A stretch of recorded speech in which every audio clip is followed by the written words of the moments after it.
I sang as well, for example, for Ronaldo, number 9. And I'm not gonna die at the age of 22 before even having kids. How did we invent, how did we progress as a species? By being curious. On the world's biggest stage, only a few belong. Joseph Calleja is one of them. A voice trusted in the greatest theatres on earth, standing beside legends, world leaders, and icons, where perfection is the minimum and the pressure never fades. There's only that, only this, there's only golf, there's only tennis, and nothing else matters. But behind the applause, there is another reality. We spoke about the life beyond the spotlight, about standing beside giants and walking through the rooms where history lives, about the miles traveled, the distance from home, and the sacrifices the world never sees. At that level, talent isn't enough. This is not just opera, this is the price of greatness and being considered one of the greatest of all time.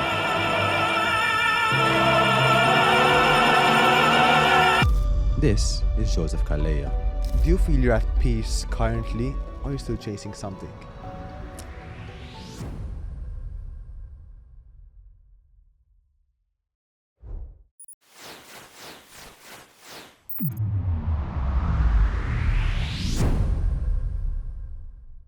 Today's conversation is one that demands presence, clarity, and full focus. Lately, I've been using the Hydra Balance by Boost that has a mix of electrolytes, and honestly, I haven't felt this hydrated in months actually. Fun fact about this is that it has less than 0.2 sugar and carbs. Added to this has vitamin C and B5. All you have to do is take 1 scoop per day, less than 7 calories, and the Hydra Balance has up to 60 servings. And this will take me through today's conversation. Joseph, thank you so much for coming. It's been a long time since we discussed this, and we finally found the time to discuss. It's my pleasure, Luca. So thank you for coming. I know you're a very busy man, and sharing the seat with you today is a very big pleasure for me to have. It's my pleasure to be here. I researched a bit about you, and you're a very interesting person. You met multiple people on the island and also around the world. You have a very big name to yourself in your industry, so I'm, as I said, honored to have you here. But before all that, it's very interesting to understand your journey.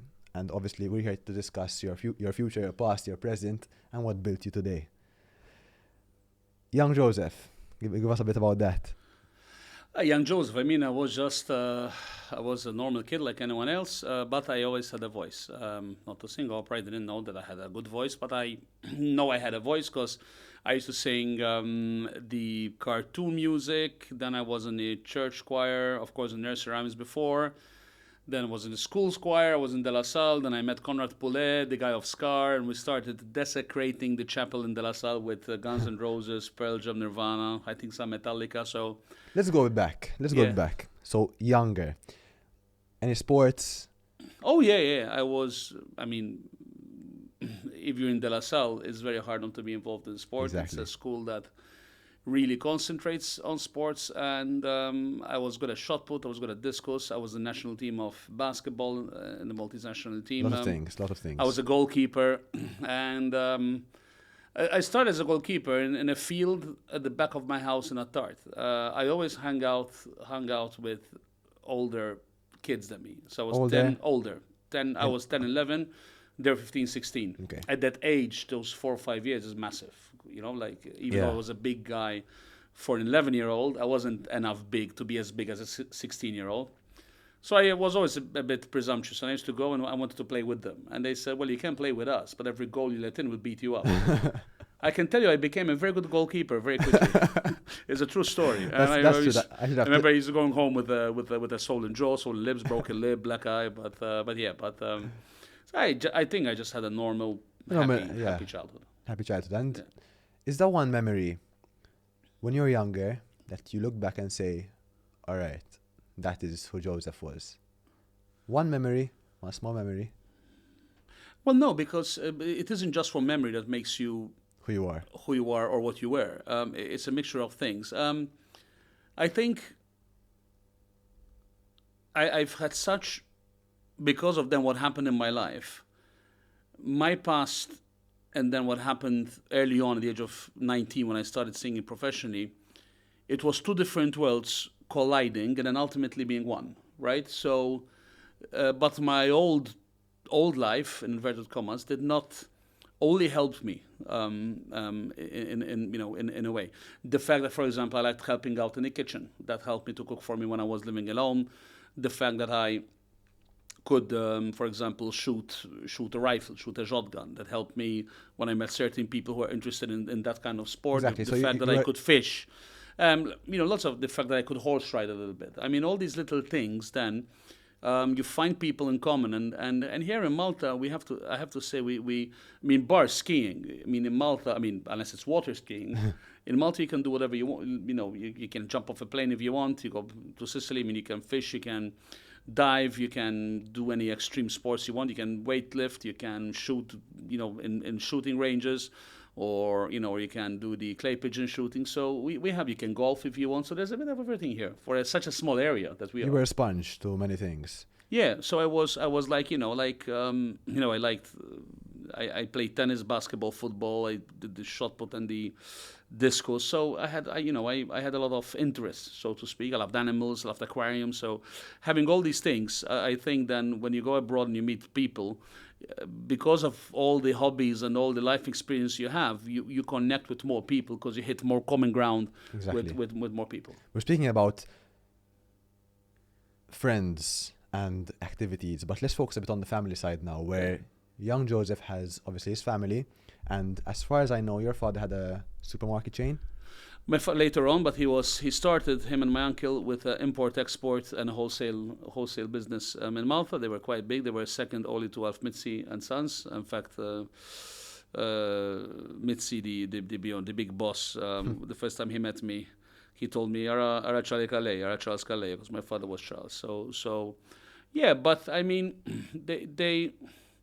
we had that, but what that meant for me was at the age of 13 or 12, it took me to the warehouses and I became a stevedore, working 8 to 10 hours a day, lifting heavy stuff, and made me strong. But for a while, it also made me hate him because all the people there were a bit older, much older. I was a kid.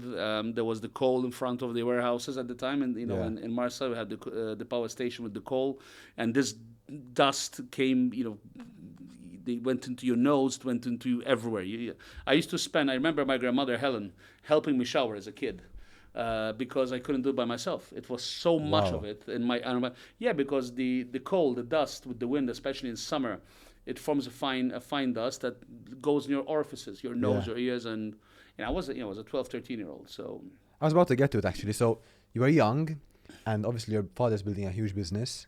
Is it considered huge? Just say a Maltese business. A good Maltese business, which that could have led to bigger places. But you chose a different career.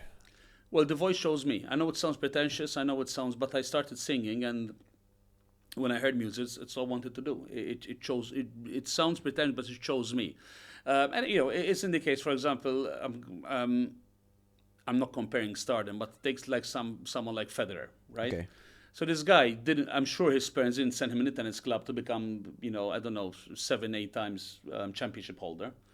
I think he went there as a sport, and then the talent shone through. I don't know, footballer like Ronaldinho, number 9, the real Ronaldo, or the current Ronaldo. Messi. I'm sure no one sent them in the football, he's going to be the next Maradona, the next Pelé. They went there like thousands of other children, but their talent just, it chooses you. They would have a natural affinity for the sport. Of course, you have to work so hard, you have to train hard, train more than everyone else. But to a certain extent, the talent chooses you. Like, for example, Eddie Hall, the strongman.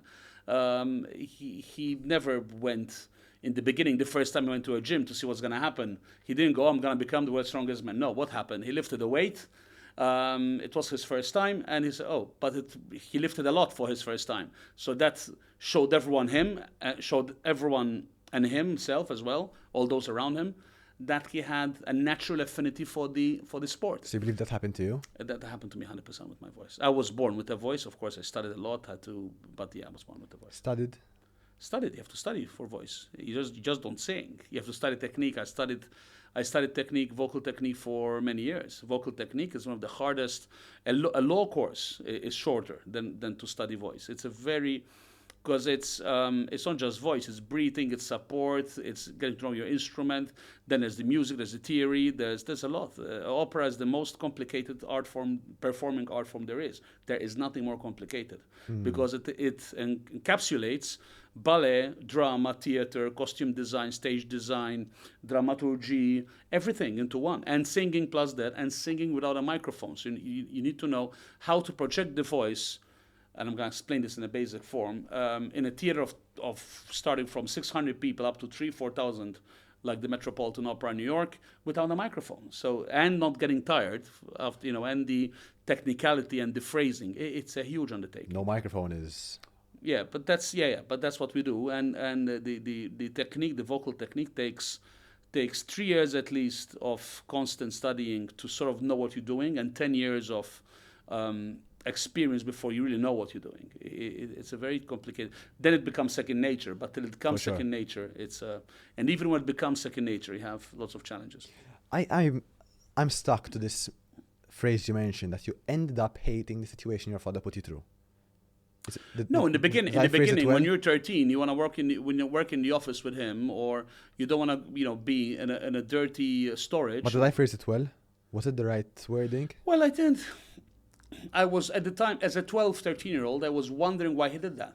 Why do you think he did it? Oh, today I agree completely. To make me build character. Was it to make you build character, or to make you potentially the legacy of the brand? No, I think he took it for granted that would someday me and my brothers and sister take over. But I think he did it for me to build character. I want me to do something in summer. It's what I did with my kids. With my kids, Clara and Chandru both waitered in a restaurant in their early teenage years. I mean, it's what you do. You can't just have fun and party all the time. That's fine and that's important. But to start knowing what responsibility is and what money means. I mean, unless you work for your money, you don't know. If you just give him money, Exactly, you never know the value of money, which is why many people today know the price of everything but the value of nothing, right? For sure. So I think that I wanted to instill that, listen, it's to make 10 euros, how much do you have to work to make 10 euros? And surprisingly, unless you are already reaffirmed and you're already in a big position, you have to work quite a lot, like especially in Malta where the wages are not so high. What's the average wage here? 5? I have no idea. I have no idea, but I think that it's a little bit more than that today. The minimum wage, I think it's 7 or 8. I'm not sure. Yes. Okay. I think so. I'm not sure. I haven't worked in Malta as a normal job since I was 17, 16 in summer. So I've been singing a profession since I was 19. But even me, I didn't start with the big fees immediately. I used to live in really horrible apartments. I remember once my cooker was a gas canister linked with a pipe to a stove, to a one-burner stove. So if I had to cook... this was not poverty. Let me, I'm not pretending I lived in poverty, but it wasn't luxury either. So I had to first boil the pasta water, and then boil the pasta after, then cook the sauce. Sorry, cook the sauce first, then boil the pasta water. Then because I had only one burner. Where was this? In Enschede, Netherlands, 1997. In my first job gig abroad, Maria Stuarda with the Nationale Reis Opera. And he told me you're gonna live in a penthouse. The penthouse meant it was the attic. A penthouse in Malta is very different than penthouse abroad eventually, because this was literally every time I woke up in the morning, I used to bump my head with the. No, I'm not kidding. When I went in for the first time, I started crying. Yes. But that's what I could afford. I wouldn't do it alone. That's what I could afford. I started crying. I came from a big house in Malta. Malta, even though we're a small island, everybody has big houses. Especially at the time, there were less apartments. Exactly. Everybody, even the townhouse, was massive by European standards. Yeah. So I went there. The first thing I did, I almost started crying. I remember.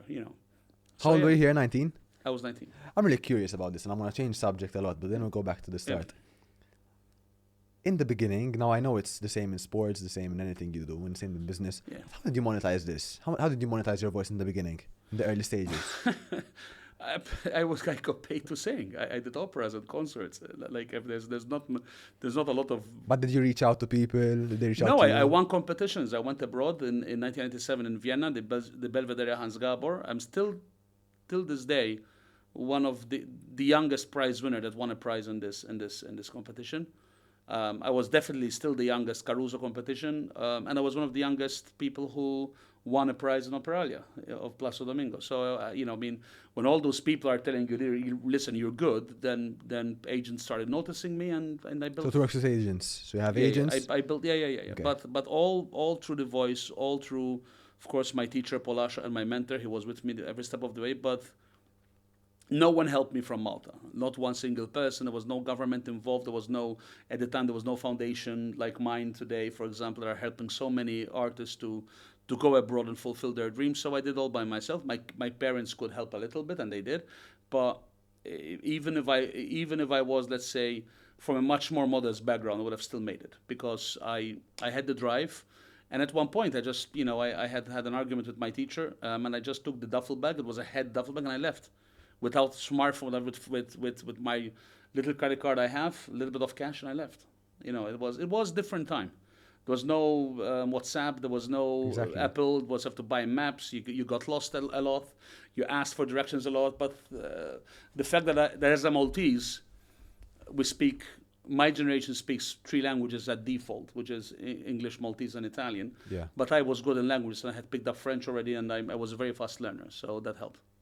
Are you aiming, because you mentioned one thing, that you had no help apart from your parents most of the time, are you aiming on changing this in Malta? Well, I've changed already, but Malta has changed by itself even without my help. But my foundation does a lot of good. Now we're close to, not close. 3 million? 3 million euros. Exactly. But today there are so many entities in Malta, public entities, that help talent, and we Maltese are so generous. Look at the fundraise calling for if someone is sick or someone needs help. They reach it within hours. 6,000, 10,000, 15,000, 20,000. Private people's money. And we have really good government. The government in Malta, and I'm not talking about colors here, but the government, the prime minister, when they hear that someone needs help, they give it. They really give it. If the case is genuine, Malta is a really special place, which is why everybody wants to live here. Everybody wants to live here. Yeah, it's the truth. Yeah, lots of people want to live here. When you say that, everybody, I know you're fixated on the film industry and you get to meet a lot of people. Yeah. Is it what they say? Because of my father, I'm a huge movie buff. I'm not a film expert, but I've seen loads of movies. I've read a lot of books about cinematography, met a lot of great actors. It doesn't make me a film expert or one that studied film. My daughter studied film, for example. One is her minors in the UK. But I read a lot. Let's say enough, probably if I had to take exams, I wouldn't probably need a lot to sort of. But meeting now a lot of directors, actors, they all say that what we have to offer here is amongst the best in the world. For example, our film festival, they say this has been better than Cannes, better than Venice. They literally say that, and these are people who are so powerful, they don't need... What's so different, though? I think in Malta we're great, and I say this as a Maltese who has lived abroad since the age of 19, all right, for at least 8, 9, 10 months a year, and literally in several different countries, sometimes in the same year. Not sometimes, all the time. I could be in Japan, then I could be in South Korea, then I could be in New York, I could be in Seattle, I could be in Puerto Rico, I could be going in the Scandinavian countries, in Germany. So I live and take the garbage out. I'm there long enough to take the garbage out of the neighbors. But what we have in Malta is human resources. The way we make people feel. First of all, the country is spectacular, right? We have our problems. I'm not saying we have our majorly environmental problems. But it doesn't negate the fact that here it's still very beautiful, it's still very safe, and we make people feel welcome. I mean, let's look at Malta. What does Malta have? Does it have gold? No. Does it have oil? No. If we haven't found it. Does it have coal? No. Does it have copper, silver, lumber? Nothing. Water we have to make from our sea, right? With reverse osmosis. So we have literally nothing, no raw materials or natural materials at all. What do we have? The people. We as a nation, all of us, are exceptional. That we, from nothing, we make something. And it has been the story of our life. Look at the Great Siege of Malta in 1565 and the Second Great Siege of Malta. In the Second World War, we have always overcame adversity several times. And I'm sure this happened many times, even when it wasn't being recorded history. Pirates coming, decimating our population, rebuilding again. We are resilient, and I think what they see, and we like people, and we're open because we're so mixed, because we're so multicultural. I think the Maltese person is one of the best examples you can use against racism because we're so mixed. What is a typical Maltese? You have me, almost 6'3", blue eyes, blonde hair. You have you, black hair, brown. What is the typical Maltese? We are so mixed that the typical Maltese has vanished. And before purists jump on me, I do believe that any culture, as long it doesn't skin color, I don't care about, but any culture, as long as you come to Malta and you come respectfully and you come to integrate and you come to be a part of society and contribute to society, and then I think Malta should always have space. What about the language? Because you mentioned we lost our identity with regards to us looking Maltese. What about no, it's not language? that we lost. No, I didn't say it in a negative word. No, I understood you. Yeah, I understood you. I'm saying is like the typical Maltese has always been multicultural. We've been different. We have Italian, French, Portuguese, some Lebanese, Jewish blood. I have lots of Jewish blood. I found out this with the DNA test. So we're so mixed. We're like a soup of the whole Mediterranean basin, north to south, and west to east. What about the language now? Well, the language in Maltese is a Siculo-Arabic dialect that was born in Sicily, came to Malta, and Sicily it died, and Malta is still going on. And you believe it will do the same as Sicily? Come again? You think it will fade as Sicily did? Shouldn't. It's going to be hard keeping it alive, but it shouldn't because it's a part of our identity, and it has now evolved in a unique language. It's the only Semitic language written in the Roman alphabet in the world. Only a couple of 100,000 people speak it around the world, so I think we should guard it very jealously. I think we should even motivate, but I have hope for the language. I know foreign people with no Maltese blood that are actively studying Maltese. There aren't many of them, but they exist, because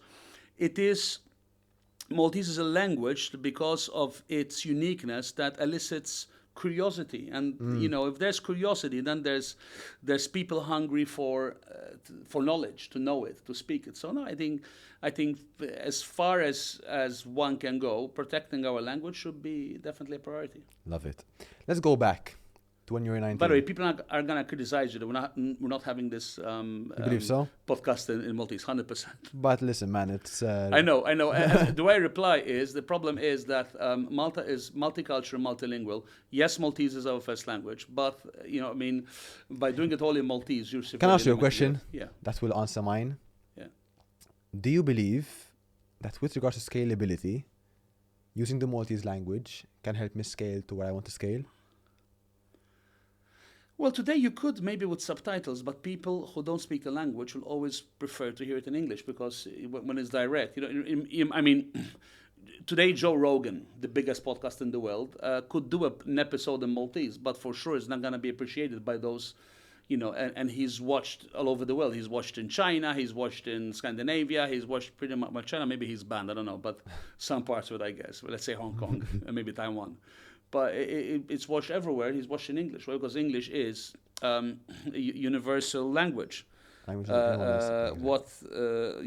Michio Kaku would say, that English is like the internet, a fourth stage civilization jump. I forgot the exact word he used, but the physicist Michio Kaku, he said that there are various stages, stage 1, 2, 3, and 4, and I think that the first one is what the aliens would supposedly have.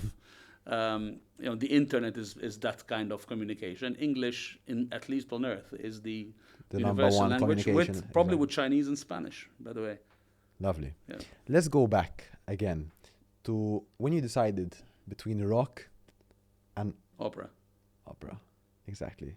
What was the shift between there?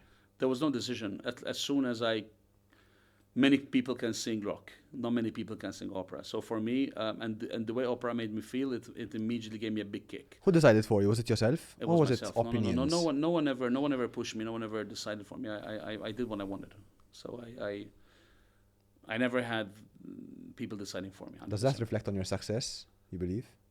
I have no idea. I think what got me to where I am, even from the early stages, was a good voice, a very good mentorship by Polasha, my teacher, some support from my parents, but I I I went step by step. I always dreamt to be, I've exceeded my dreams to what I've achieved. The people I've met. So, but I always did it step by step.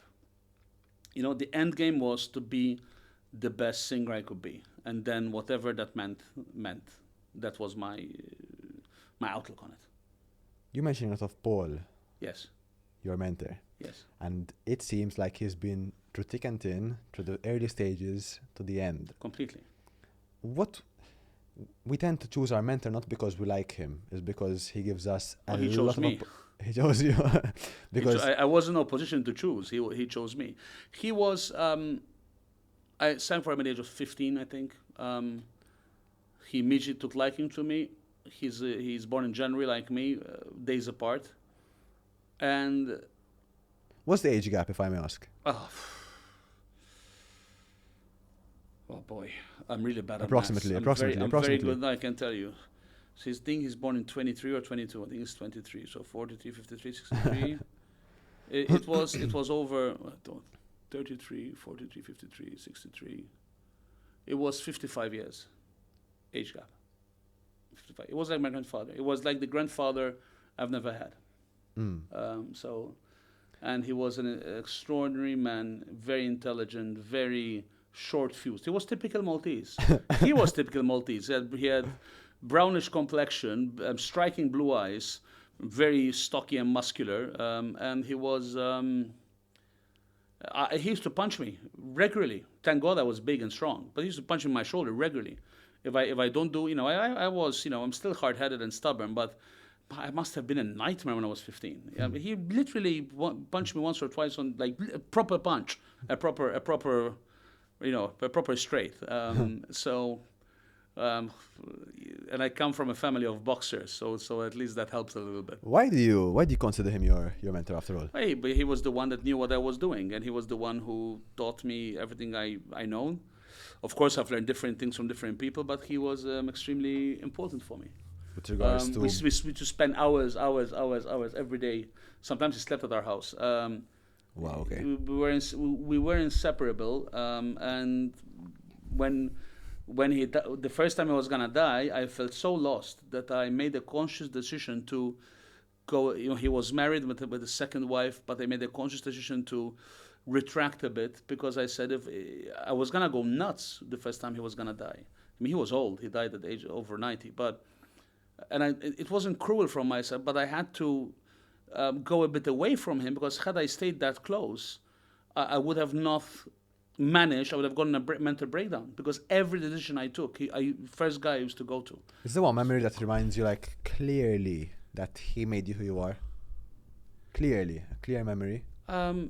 One action. There isn't one action. There's years of hard work, lots of years of hard work, and dedication. He loved me in the best way he knew how to love. And or maybe one statement that changed the way on anything. But he did tell me, do what I tell you and you'll become one of the best in the world. That's what he used to say. But it's a mixture of things. I think that trying to condense an entire period into just one is a bit silly. So I think it's it's hyperbole when you do that. It's a series of things, of events. There was a particular flight.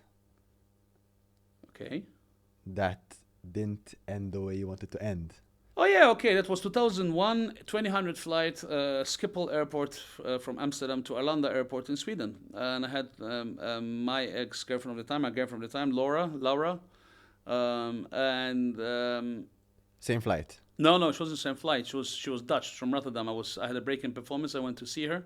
I didn't have kids at the time, so I could do what I want with my free time. And I went to see her and spent some lovely days in the area. Then before I left her, I hugged her and kissed her and told her, I have a feeling I'm gonna see you soon again. I don't know why. Generally, it's what I told her. And we took off. It was only men on the flight. The flight attendants were both men. The pilots were men. Just a coincidence, I guess. About 25 minutes on the flight, the pilot first said in Dutch, and I could see the guy in front of me on the right. He had glasses on his nose like this with a big newspaper. You know, at the time you don't see newspapers in it anymore, but at the time it was 1998 or 99, I forgot. But he was like literally with a big newspaper like this, and he was like looking around to see. And then he said in English, and he said, "We have severe engine trouble. We're gonna try to glide back. We're gonna turn back. Pause. We should make it." And I remember the flight attendants. One of them was crying, so I knew it was serious from there. But there was no wind, and we managed to glide back.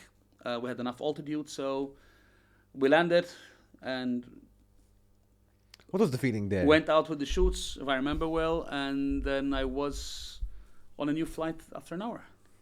What was the feeling through it all? A painful jab on the back. The fear got me there. Oh my God, I'm not going to die at the age of 21, 22, before even having kids and before anything, right? It's not going to happen to me, right? But of course it can happen to me because I'm no one special. You know, I mean, life is random. And luckily, the pilots did a good job and I'm still here. Wow. Even thinking about it scares me, and I don't know how you went through it like. Oh, but I've been in some hair situations where, like for example, in Berlin, when there was that van that killed people in the Christmas market, I was walking down the street 4 minutes before, 5 minutes before. When was that? What? I forgot. 10 years ago now. I forgot. I remember this. I remember there was a clearly. It was a big thing. I think 6, 7, 8 people died. But I was literally on the stretch of road, or there was a shooting in was it in Munich? I generally, but it was we had these random shootings. Or once in Brussels, they shot a man 75 meters from where I was. I mean, 75 meters is a 15-second walk, 20-second walk. So I was in situations where you know, once I helped in the gallery in Brussels, going for rehearsal to the Cirque Royal, there was a guy with a briefcase cuffed to his hand, and these guys tried to steal it at broad daylight with people. Nobody was helping this guy, looked like a banker, and I went to help him, and I literally shoved off some of. I never said this in an interview, but literally shoved off a couple of guys, and then my adrenaline was like spiked. I was, you know, I've always been very strong, but this was when I was. But were they? I was 20. Were they armed? No, they weren't. I'm not sure, but they had jackets. It was winter. I'm not sure. I don't know. It was broad daylight. Imagine So they were armed though. that's exactly what the people in the rehearsal told me. They said, "You stupid dumb f. If it was at night, they would have knifed you." So I mean, I wasn't. You know, I'm not an idiot. I was looking Yeah, out, of course. watching out for these things, and we're 2 against 4 or 5, but all I had to do was just flank 1 or 2 of them, because then it was daylight and there was police in it was in the heart of Brussels, you know. Yeah, I've been. You know, close to La Monnaie, also the what do you call it, the Place. I forgot the famous square there in Brussels, but minutes from there, it was like a gallery, like in Milan. But yeah. Well, I mean, when you Those travel stories. for 30 years constantly, you get into these situations. But this stories. I never mentioned in an interview. It's fun. It sounds like a GTA story, but No, but it's true. But it's all true. It's all true. for sure. You mentioning that, and this is quite a solid topic, where I believe that you traveling a lot and building a family at the same time is not easy. You had kids, you had a wife, and you had your loved ones here in Malta, while you are traveling 10 months of the year on a plane in another country, you're not seeing your kids. Like, what did that feel? So I don't think that the way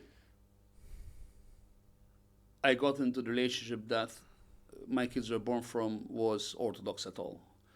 I'm not gonna get into it because I don't hurt my kids. Today they're big, they follow, and you know. But for sure, from the moment they were both born, they became my first priority and nothing else in front of them. That I don't know why and how. Maybe the way I was brought up, maybe my natural instincts. But for me, being with my children, taking care of my children was never a chore. Never. I took crazy flights.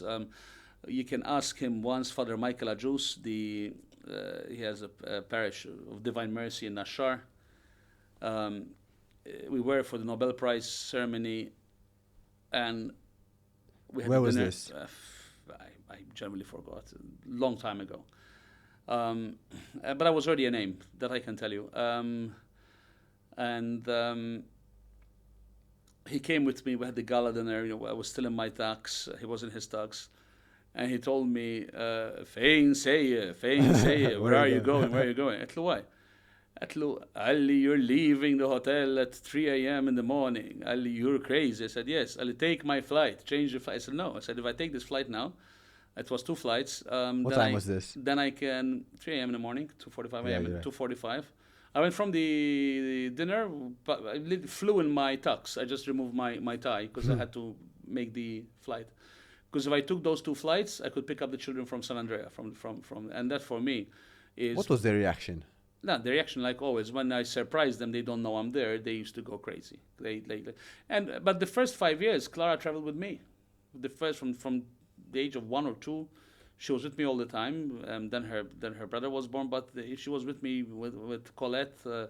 Unfortunately, she died. It was a French family friend that traveled with me all the time with her.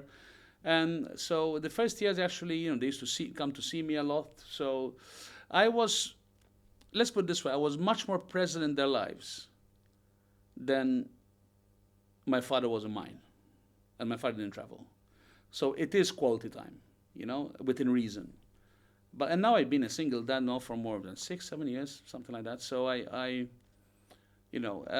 always was very close to them. But for me, being with them was never a chore. They always, I'm not saying this for the camera, and I understand not everybody has that instinct, not everybody has that one. But for me, when my kids were born, they always were my first priority. Which, in fact, I mean, the first time I went abroad was with my ex-girlfriend last year in September. It was the first time I went abroad for a holiday. That means, when I used to go abroad before, was always for work. Rarely, not rarely. I think I never went. If I could be with my kids, it's either work or with them. Do you believe that your father's actions, obviously he's your father, but do you believe your father's actions made the flip in your head switch and say, I don't want this to happen to my kids? No. My father, judging by how and what it meant to be a father in his time, was a great dad. Of course, he could have done certain In his things. eyes, you mean? Yeah, not in Okay. his eyes, in anyone's eyes. Okay. He was what society at the time deemed to be a great father.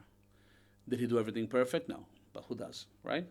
But no, I can't complain about my father. He gave us everything we needed, not everything we wanted, everything we needed. The two are very different things. You're right. And yeah, I have to mention my mother, who brought us up, because my father was all the time at work. I mean, my mother, not necessarily the softest of women, but definitely very honest.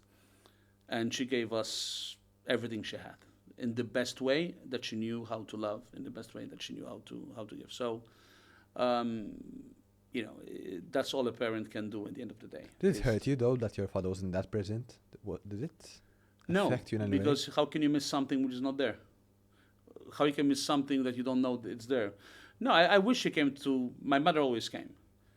My father, even when I was Maltese champion 1 year after another, he never... Or playing with the national basketball team, he never... It's a bit of a complicated talk, but let's say he was so engulfed with his job that he didn't deem these things important. But it was a very different era. Today, we deem it as important to come at these things. But it was a different time. It was a different generation. And I'm not saying that all the dads were like my dad. I'm not saying that. But let's say my dad was very... Providing, you can say? Of course. But it was just... The financial the point way of view? he thought, just the way he thought that a father should be and should do. That's it. I'm not saying it's right. I'm not saying it couldn't be better. I'm just saying it's what the era sort of was for families like him. I was scrolling through your social media. I do it to every guest. And I saw this one person that I believe changed history in a way, which is Barack Obama. Okay. Very big name and a very big individual in the world, How did you end up there? How did you feel you ended up there? I was White invited, House. I was invited to the Kennedy Center honorees, and part of the weekend is that you go twice or 3 times to the White House. So people like Clint Eastwood, Snoop Dogg, Katie Bates, Glenn Close, Alan Alda, men. All there, you mean? All there, yeah. There was the guy from Roger Waters, but many stars. Too many to count, to mention. And I met Obama twice, I think, or 3 times in that weekend. And I mean, I can't say, I mean, I've had quite long conversations, let's say, with then Prince Charles, today King Charles, but with Obama it was mostly very short. But I was there in the reception. He was there with his wife, with Michelle, for 3 times it happened. Because of course yeah, I mean, he's a notable, charismatic guy. He knew who you are. Huh? He knew who you were. Well, yeah, because he had watched me in Washington, the Kennedy Center. So he watched me sing. There was only one tenor, so he had to remember. Yeah, so yeah, but I sang as well, for example, for Ronaldo, number 9. The Yes. real Ronaldo in the Ballon d'Or in was it Zurich or Geneva? I forgot. When was this? 2003, I think 2003, when he was still played. I met Zidane, I met Thierry Henry. I have pictures of all of these at home. And the next day, Ronaldo, we were at the terminal. He was going with his team to different side of the terminal. He saw me and he crossed 50 meters to shake my hand at the terminal. And I was no one. I mean, even today, I would be no one for someone like him. But that taught me about humility a lot. Because I spoke a little bit with Ronaldo and we made a few jokes. I can't say that he was my friend because I met him only once, but that half an hour that we had together, in the green room afterwards, having a drink after the ceremony, he was asking me, how do I sing like that? How do I have that power? He was an extremely sweet man and one of the nicest people I've ever met, I have to say. Ronaldo, another one football player. This one actually comes to my house. Patrice Evra, the Lovely, legendary man. Nice. midfielder, French captain. He came to my house 4 times. I cook. He loves it. He is a football player, global star. Huge name, yeah. Huge global name. star. I love this game. Social media personality. He is one of the most caring, has time for everyone. I've seen him 3 a.m. in the morning, Patrice Evra, he's tired, he's a little bit tipsy from too much wine.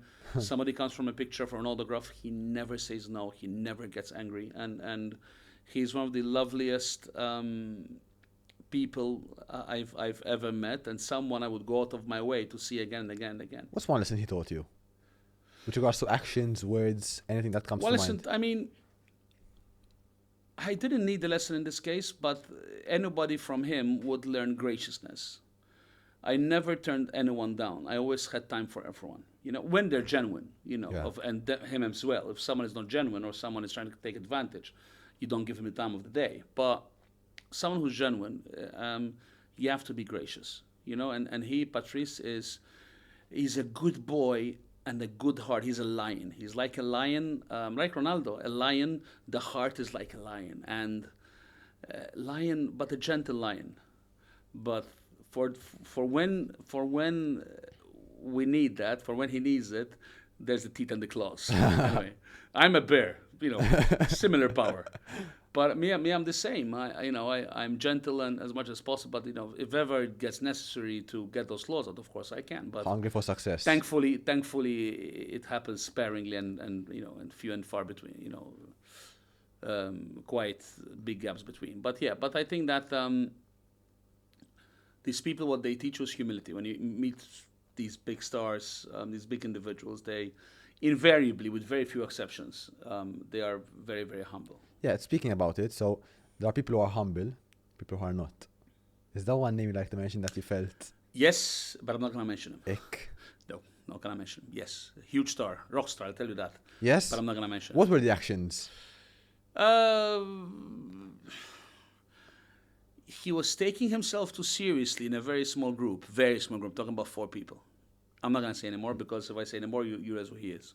I will realize. You realize if I say anymore. So, enough. Sorry. Don't worry, but I get super curious. Yeah, I know. I'll tell later. Yeah, for sure. Off camera. But you guys can't see it, so unfortunately. To combine all these big names together. So you met Queen, you met so many people. But there has to come a point where you say, okay, listen, let's juice them all together and say, what's one lesson? But if you get them all in a bowl and you juice it out and there's one lesson at the end of that bowl, what's one lesson you believe that they gave you? What's one thing you notice about these people that makes them different?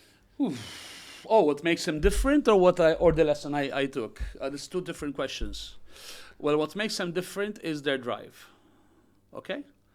In fact, some of these people are so driven in their sole objective that many of them are boring.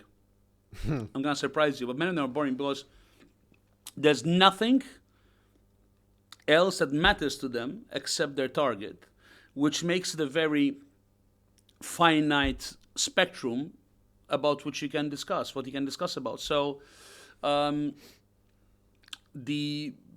especially athletes tend to be a bit like that. There's only that, only this. There's only golf. There's only tennis. And nothing else matters. No food, not wine, not politics, not just that. And that allows them, because it consumes all their time, to become number one.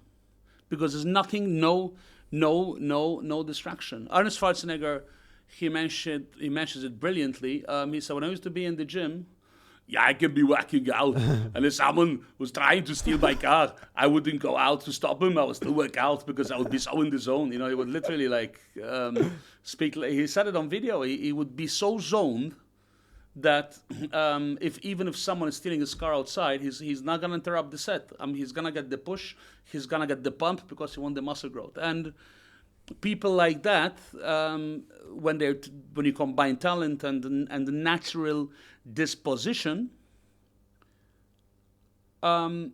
is a formidable combination. So that's what I know. That's how they become so good, right?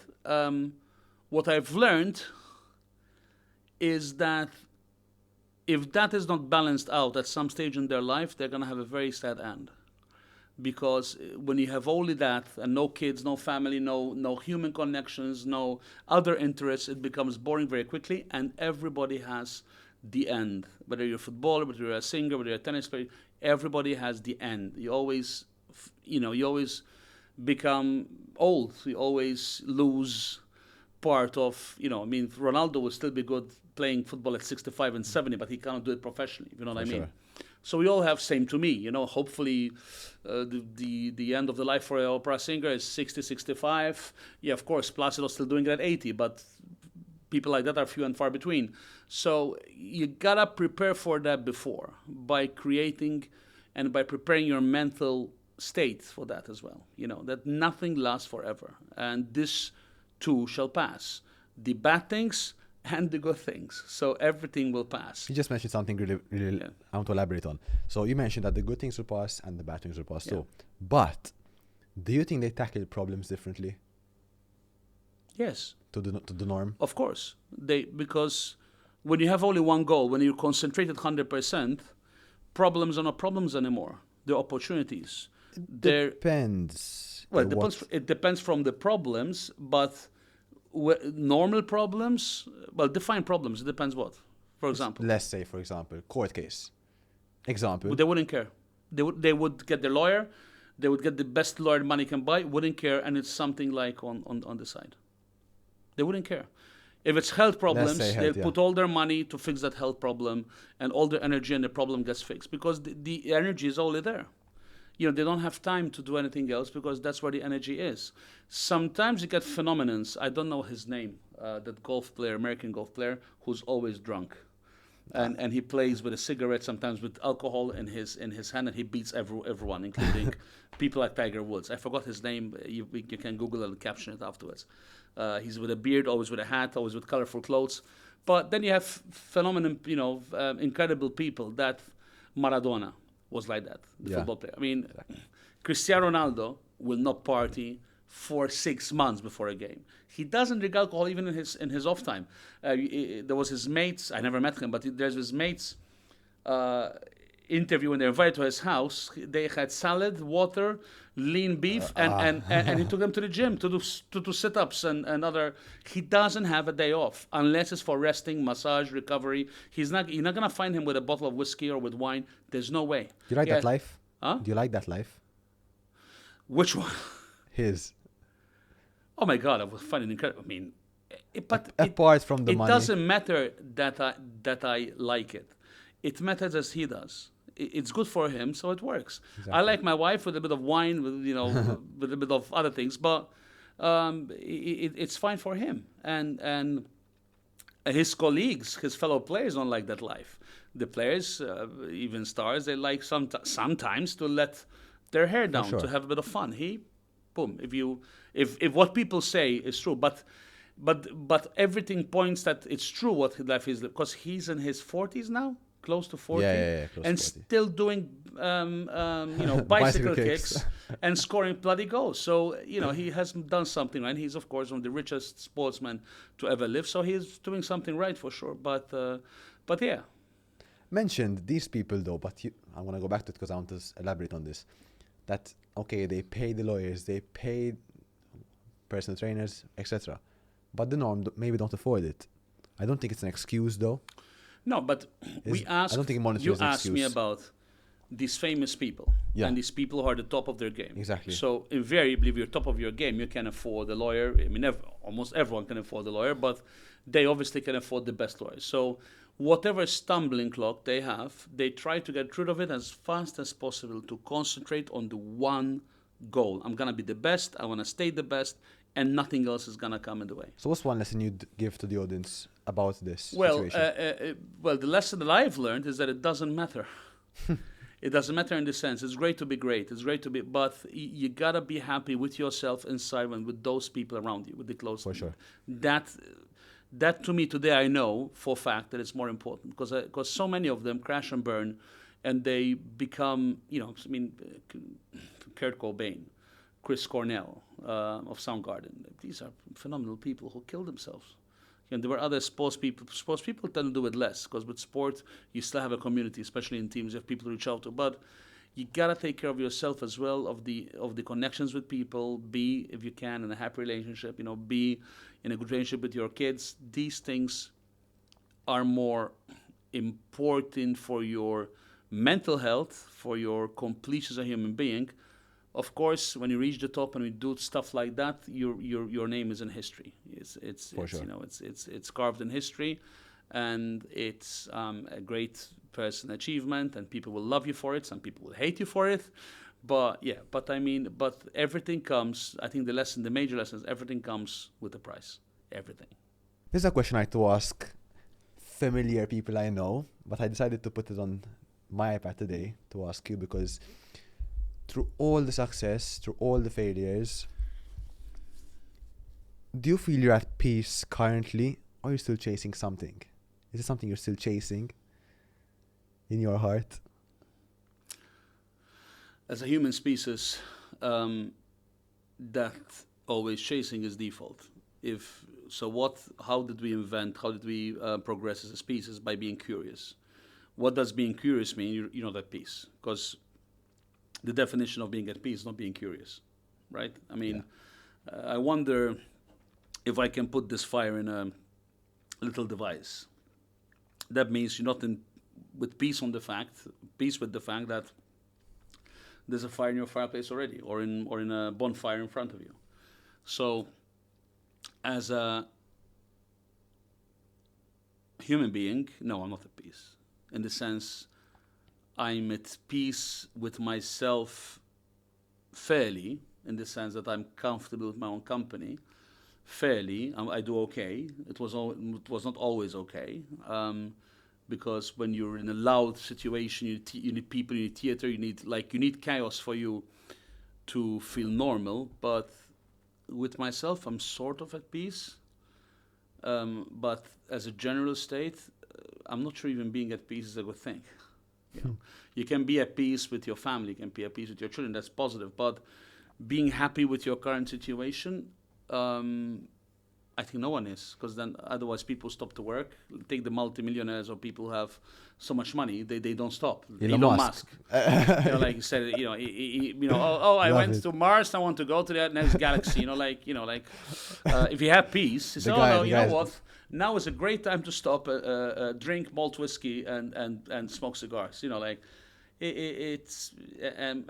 in part of it is negative, because I think that eventually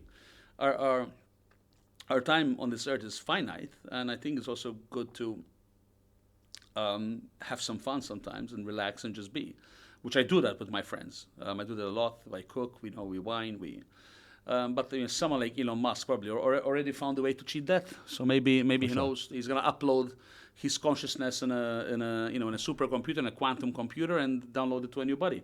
Probably his new body is already being made. 99%, yeah. He didn't say to anyone. But I highlighted this question at the end because at the end of your career, I thought you have accomplished. The hunger doesn't stay the same as it was in the early stages. What do you wake up to that keeps you curious? That was the question I wanted to ask before. Well, the fact that I can do more. With regards to my voice, and that I can do new things. I think that's the hunger that any opera singer will have. Apart from that? Apart from that? Apart from your voice, what's something you're curious to wake up to? I mean, but you're curious every day. You don't know what the day is going to bring. I mean, that's the beauty of it. But as an opera singer, it's the fact that I know there are new things I can do, and I can do better than I used to, for example, or in a different way than I used to. I think that's what keeps me going for more. The fact that I have people that depend on me, of course, that's also a factor. But you gotta feel useful in this life. Like, if you don't have purpose, if you don't have some kind of routine, that's not gonna be very good for your mental health. You know what I mean? So yeah, that's what I guess. You still consider, okay, your voice played out to be the biggest role of Joseph Calleja. Okay. But what is the purpose when that's over? So when that's all over, obviously you have to find another purpose, hopefully it's not going to be over for at least a decade or a decade and a half. But 10 years. Oh yeah. We can keep on going till past 60 if we take care of ourselves. Let's see if that happens. But I'll never stop being involved with music. Maybe I'll be the culture head of somewhere, or running an opera, or I'll always do something which is related, or continue with my charity work, which has been going already for, now 12 years. Exactly 12 years. What's the reason for that?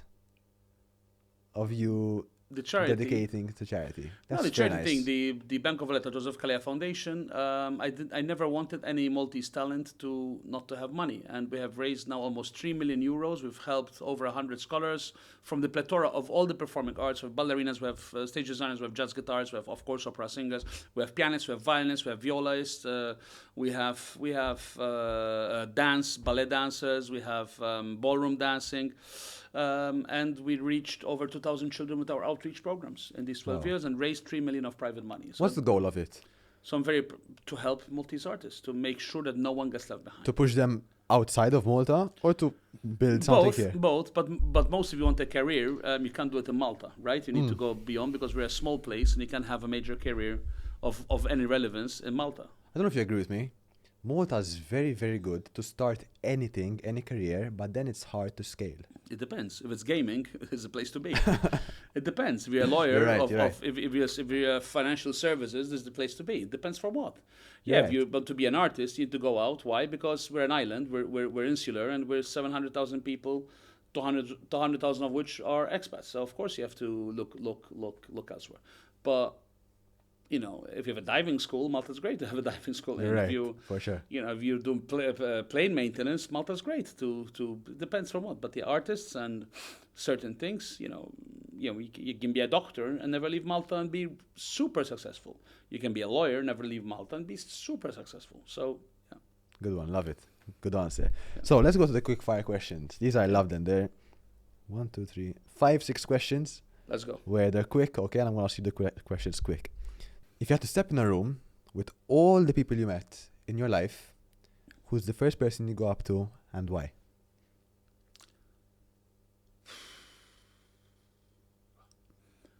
All the people I've met? All.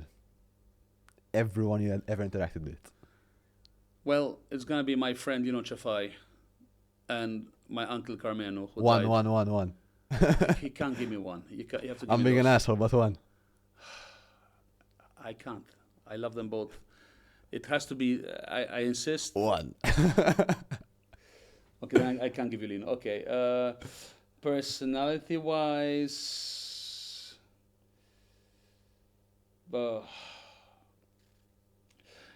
okay, I'm going to say Eddie Hall. Wow. Eddie Hall, yeah. Everyone you ever met in your life? Yeah. Including parents, including children? No. Personalities we're talking about. Okay. Personalities.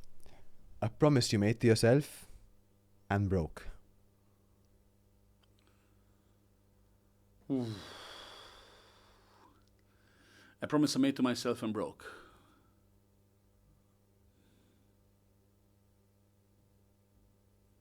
Never, long term, I never broke it. Long term. For example, most of it was about controlling my weight, I guess, something silly, but big promises I never broke to myself. Never broke to myself. I mean, if you lie to yourself and if you break promises to yourself, what? I don't know. I mean, maybe once being with the person, leaving them and taking them back, and then you break that promise, but then you leave them ultimately. So ultimately, you have kept your promise to yourself. So I think I'm very hard-headed with that. Once I promise something to myself, at least if I, you can lie to your friends, you can lie to your family, you can lie, but to lie to yourself, what kind of deranged idiot you have to be? So I can't say that I've broken in the long term promises to myself. No, I haven't. If your younger self could see you now, what would break the heart? Oof. In a bad way or positive way? Bad way. I don't think they would. I think they would say, well, you did quite well for yourself. They would have lots of criticism about some stuff I did, but... With regards to? Different, some, life decisions. Like to give us one? That's too personal. But some people maybe that I've allowed in my life, they would go like, oh, what were you thinking? But nothing major, no. I don't think I would break my other half from the parallel universe, the other dimension. No, I don't think so. Which part of your childhood you wish someone protected better? Genuinely, I don't have that either. I've had a very normal, uneventful, if pleasant childhood. I can't say... There's not one moment where you said, they could have treated me better here. They could have taught me something here. But I'm not the type of person that cries on myself. I'm not the type of person that, especially about minor things, that someone... that required someone to protect me, no, because I became very independent very quickly. Now, if you ask me, should I have reacted more aggressively in some situations? Yeah, 100%. But I tend to err towards the side of caution. Even though I'm a hothead, I don't err usually in, I always I'm careful. I'm always, so the more of an emergency a situation is, the calmer I become, if you know what I mean. Yeah. Last one. Okay. If you had to relive one single day of your life on repeat, what day would you choose and why? I'll tell you this, it's a great question. But I'll tell you this, that I hope heaven is me cooking on a mild Okay, summer. let's close I'm going to close my eyes. And you can explain to me exactly the process of this ideal day, okay? Well, I think it's Sunday, it's a mild summer day. All the people you love are there, your friends, your family, your children. I'm cooking for them on fire. We're sipping nice wine. We're enjoying each other's company, singing. The dogs are running around. There are some babies crying, maybe hopefully more babies' laughter, and just cooking and enjoying laughter and arguing heavily about politics or about the current affairs and laughing at the same time. I think that's I could live like that on repeat if everybody I love is there. I mean, 100%. I mean, that is after all the image of Valhalla, of the Norsemen, of the Vikings. I mean, it's a great thing where friend and foe are all there, and everything negative has been forgotten, and you're in Valhalla, feasting and dining and being with the people you love. What's on the grill? Oh, it's on the grill. On the grill there can be, different cuts of meats. Of course, our Maltese king prawns, il gambli. My triple cooked fries and goose fat. My pizza with sourdough. People sometimes online they tell me, but listen, don't, because I'm a wine lover, right? But I'm a wine lover of all kinds of wines. Wines doesn't have to be expensive to enjoy, and what we enjoy as friends. It's not about the alcohol. It's not about getting drunk. It's about sharing great things, because wine, when it's a good wine, as much as it's a farming product, it is also a work of art, because so much goes into making a great bottle of wine, and it's about sharing great things, the best what we have, with the people we love. That's in almost all cultures. That's what they do. They give the best of what they produce, the best that they have in the home, in the fridge, in the cellar, to the people they love, to guests, for example, and that is what me and my friends, me and my family try to do. I was abroad around 2 years ago.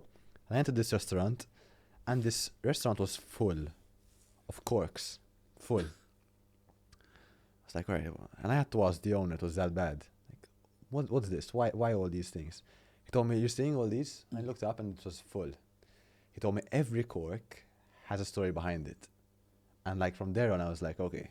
Yeah. It's a lovely story to have. I do the same in my house. I try to keep most of the corks, because now I have so many, I think I'm throwing them away. But yeah, I mean, because a bottle of wine, when you do it correctly, when you don't drink to get drunk, but unfortunately get drunk by drinking, was two different things. When you share a bottle of wine, it has a family. And more often than not, we know the family of the wine. Saint-Emilion region, for example, in Bordeaux. I know some of the greatest winemakers there, thanks to Michael Tabone. He's my mentor in food and wine. And every bottle, every vintage has a story. And the vintage is dictated, whether it's a good vintage or not, was their frost. Did the winemakers, farmers, have to go with heaters near the vines to stop the fruit from dying, from getting damaged? So there's a lot to it, and when you are in like-minded company, it's a beautiful thing. It's a beautiful thing to share. Lovely. We have the book and the Brilliant. question from the latest guest. But before sharing it, can you share a bit of your talent with us today? Is it possible? Sure. So I think that you asked me off mic before what's the difference between pop singers and classical singers. So pop singer can do "World was on fire, no one could save me but you. Strange world desire, make foolish people do." So this is with a normal pop voice, but the same voice, the same throat.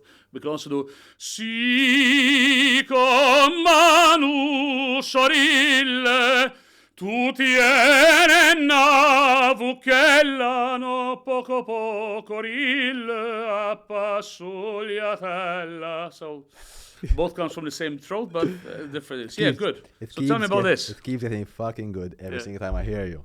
It's insane. The older you get, the better you get. How sweet you are. So let's open it and see what there is. So the question is, what advice would you give to your teenage self, knowing what you know today? Worry less. Mm.